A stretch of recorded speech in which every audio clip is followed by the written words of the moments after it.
सुप्रभात बच्चों, कैसे हैं आप सब। आशा है आप सब एकदम स्वस्थ व सुरक्षित होंगे। बच्चों, आज हम सुनहरी धूप का पाठ नंबर 9, जिसका नाम है बापू का पत्र। तो हमारा टॉपिक क्या है आज का? बापू का पत्र। आपको पता होगा बच्चों, बापू किसको बोलते हैं? बापू जो है महात्मा गांधी जी को प्यार से बोला जाता है। ठीक है, तो आज हम बापू के कुछ पत्र पढ़ेंगे। पत्र क्या होता है बच्चों? पत्र जो है वो हमारी हिंदी साहित्य की एक विधा है। पत्र जो है हमारी हिंदी साहित्य की एक विधा है। पत्रों के द्वारा हम क्या करते हैं? पत्रों के द्वारा हम अपने मन की बात सरलता से दूसरों तक पहुंचाते हैं या फिर उनको समझा सकते हैं। पत्र दूर बैठे व्यक्ति तक अपने विचार पहुंचाने का एक क्या है? उपयोगी साधन है। पहले के समय में क्या होता था बच्चों? पहले के समय में जो है फ़ोन वगैरह नहीं होते थे। आज तो हमारे फ़ोन होते हैं, पर पहले के समय में फ़ोन नहीं होते थे। तो तब हम जो है अपने रिश्तेदारों को या फिर अपने भाई बंधुओं, कुछ भी लगा लो, हम उनको पत्र के द्वारा अपने बारे में लिखकर बताते थे। ठीक है, तो पत्र जो है प्राचीन समय से चली आ रही एक साहित्य की विधा है। तो चलिए शुरू करते हैं हम बापू के पत्र। प्रिटोरिया जेल 25 मार्च 1909। प्रिय बेटे, ये जो है बापू पत्र लिख रहे हैं। किसे? अपने बेटे को। किसको पत्र लिख रहे हैं वो? अपने बेटे को। हर महीने एक पत्र लिखने और एक पत्र पाने का अधिकार मुझे मिला है। ये पत्र वो कहाँ से लिख रहे हैं? जेल से लिख रहे हैं बच्चों। ये उस समय की बात है 1909, जब उन्हें जो है जेल में बंद कर लिया गया था। ठीक है, उन्हें जो है जेल में किसी आंदोलन के दौरान उन्हें जेल में पकड़ लिया गया था। तो ये उसी समय की बात यहाँ पर हो रही है। वो जेल में से जो है अपने बेटे को पत्र लिखते हैं। तो वो क्या बोलते हैं कि बेटा, मुझे यहाँ पर एक पत्र लिखने का अधिकार, महीने में मैं एक पत्र जो है लिखकर भेज सकता हूँ। मेरे बारे में तुम जरा भी चिंता मत करना। वो लिखते हैं कि तुम मेरे बारे में जरा भी चिंता मत करना। मैं पूर्ण रूप से स्वस्थ हूँ। यानी कि मैं पूर्ण रूप से मतलब पूरी तरह से, मैं पूरी तरह से स्वस्थ हूँ। आशा है कि बा अच्छी हो गई होंगी। आशा है कि बा यानी माँ अच्छी हो गई होंगी।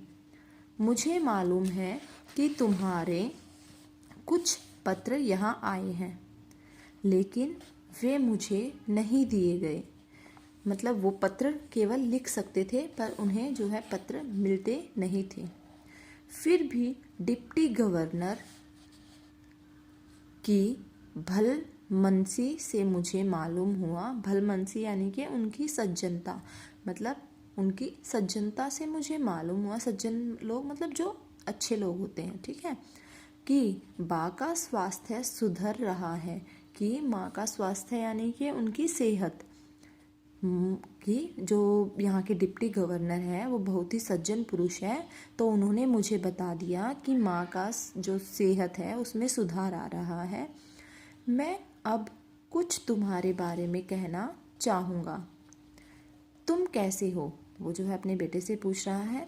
मैं यह जानता हूँ कि तुम्हें अपनी शिक्षा से असंतोष है। मतलब तुम अपनी शिक्षा से खुश नहीं हो, मतलब अच्छी तरह से जो है तुम्हारी पढ़ाई नहीं हो पा रही है। यहाँ जेल में मैंने खूब पढ़ा है। इस पढ़ाई से मैंने समझा है कि केवल अक्षर ज्ञान होना ही सच्ची शिक्षा नहीं होती। वो क्या बोल रहे हैं? वो बोल रहे हैं कि मैंने जो है जेल में रहकर बहुत पढ़ाई की है और यहाँ पढ़ाई करने से मुझे यह पता चला है कि अक्षरों का ज्ञान होना ही जो है सच्ची शिक्षा नहीं होती। अक्षरों का ज्ञान होना मतलब बस हमें पढ़ना आ जाए या फिर हमें लिखना आ जाए, हम जो है किसी भी उसमें डिग्री ले लें, यही केवल जो है पढ़ाई नहीं होती। सच्ची शिक्षा क्या होती है? सच्ची शिक्षा होती है चरित्र निर्माण और कर्तव्य का बोध। सच्ची शिक्षा क्या होती है? हमारे अच्छे चरित्र का निर्माण होना। अगर हम एक अच्छे व्यक्ति बन गए तो हमारी जो पढ़ाई है वो सफल हो गई और हमने अपने कर्तव्यों का पालन अच्छे से किया तो भी हमारी जो पढ़ाई है वही जो है हमारी सच्ची शिक्षा है। अपने कर्तव्यों को अच्छे से करना और अपने चरित्र का अच्छा निर्माण करना ही हमारी सच्ची शिक्षा होती है। यदि दृष्टिकोण सही है, दृष्टिकोण यानी दृष्टिकोण मतलब सोचने का तरीका, अगर हमारे सोचने का तरीका सही है तो तुम सच्ची शिक्षा प्राप्त कर रहे हो। अगर तुम्हारा जो सोचने का तरीका है वो सही होगा तो तुम सच्ची शिक्षा प्राप्त कर रहे हो। अन्यथा अगर तुम्हारा सोचने का तरीका बुरा होगा, गलत होगा या फिर किसी के प्रति तुम्हारे मन में दुर्व्यवहार, भेदभाव की भावना होगी तो तुम्हारी जो शिक्षा है वो सच्ची शिक्षा नहीं है। ठीक है। आजकल तुम्हें अपनी बीमार माँ की सेवा का अवसर मिला हुआ है। आजकल तुम्हें अपनी बीमार माँ की सेवा का अवसर मिला हुआ है। रामदास और देवदास को भी तुम संभाल रहे हो। रामदास और देवदास जो है वो गांधी जी के दो वो थे, उनके कुछ क्या बोल दो, सहयोगी बोल दो, उनके चेले बोल लो, कुछ भी बोल लो। तो रामदास और देवदास जो है गांधी जी के साथ थे, उनको भी तुम संभाल रहे हो। आमोद प्रमोद एक निश्चित आयु तक ही शोभा देते हैं। आमोद प्रमोद मतलब मनोरंजन, जो मनोरंजन होते हैं मनोरंजन होते हैं वो एक निश्चित आयु तक ही क्या करते हैं? शोभा देते हैं। 12 वर्ष की उम्र में के बच्चे 12 वर्ष की उम्र के बाद बच्चों को जिम्मेदारी और कर्तव्य का भान होना चाहिए। उनका मानना क्या था कि अब तुम्हारी जो खेलने कूदने के, जो फिर मनोरंजन करने के दिन थे वो जो है कितने वर्ष तक होते हैं? बस 12 वर्ष तक होते हैं। उसके बाद जो है बच्चों को क्या समझ लेना चाहिए? उनके बाद उसको जो है अपनी जिम्मेदारियों का, कर्तव्य, जिम्मेदारी, इन सब का ज्ञान, भान मतलब ज्ञान होना चाहिए। मतलब वो अपने कर्तव्य के प्रति, अपने घर की जिम्मेदारी के प्रति उन्हें सजग होना चाहिए। उन्हें अपने आचार और विचार में सत्य और अहिंसा के प्रयोग की चेष्टा करनी चाहिए।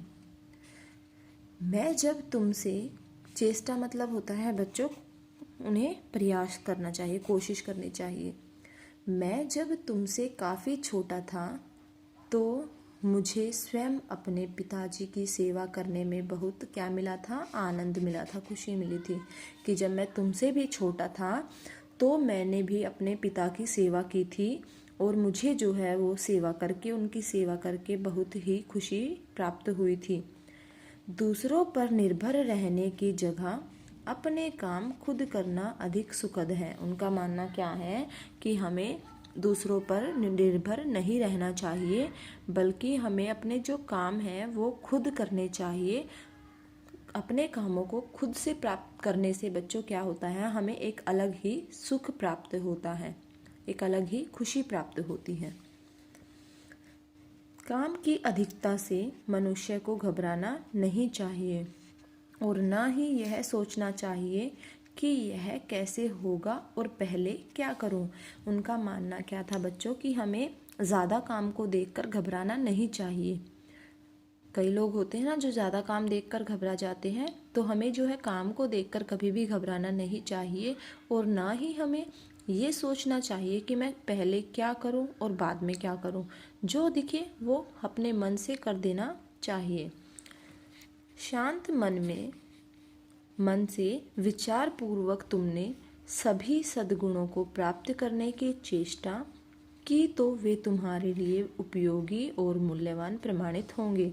अगर तुम शांत मन से, अपने मन को शांत करके और ध्यान से विचार करके जब तुम अपने अंदर सभी सद्गुण यानी अच्छे गुण, जब तुम्हारे अंदर सारे अच्छे गुण आ जाएंगे तो वो तुम्हारे लिए क्या होंगे, बहुत ही उपयोगी होंगे, यानी कि तुम्हारे काम आएंगे और तुम वो बहुत ही मूल्यवान, मूल्यवान मतलब कीमती, मूल्यवान मतलब होता है कीमती, कीमती साबित होंगे।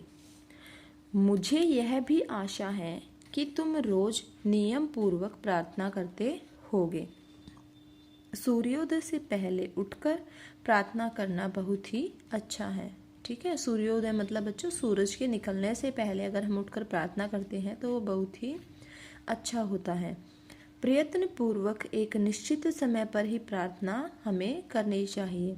ठीक है, हमें एक निश्चित समय पर ही क्या करनी चाहिए, प्रार्थना करनी चाहिए।